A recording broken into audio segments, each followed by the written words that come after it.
Okay, so far we learned basic Python concept. We went through basic arithmetic operations, then if else conditions and looping and all things. Now let's see how we can work with list and dictionary. Okay, so let's add a code section here. So I'm just adding a code section. I have already created a section for list and dictionary.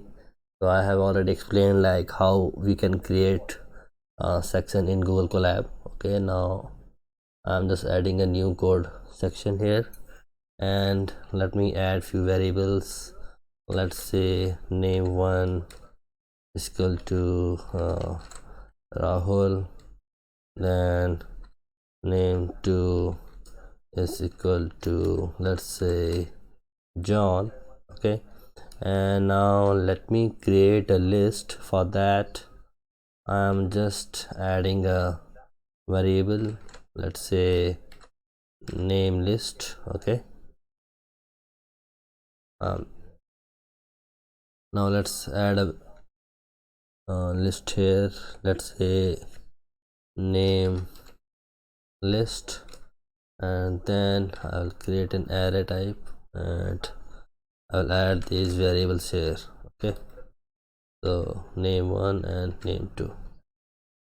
Now let's see the type first. Okay, then we'll see. Let's write type, then name list. Okay, and also okay, just first see the type here.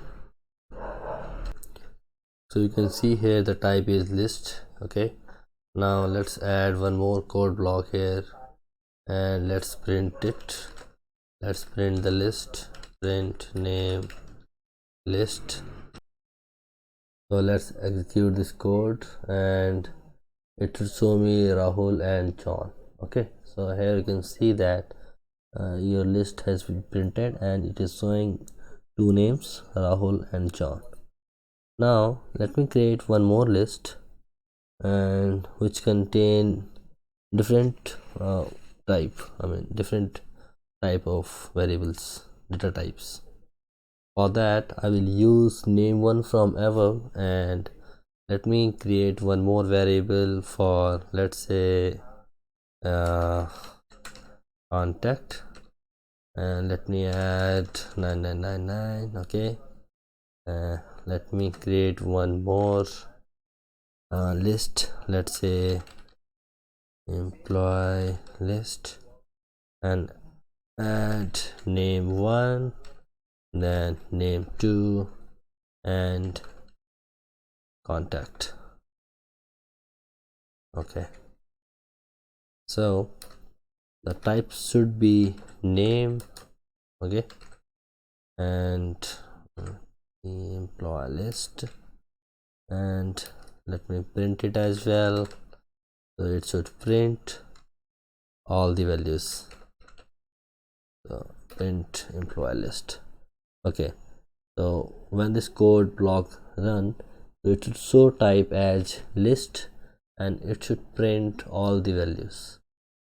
So let's execute it, and here you can see that it has printed Rahul, then John, and the contact 9999. I think so far we are good here. So I will end this video here.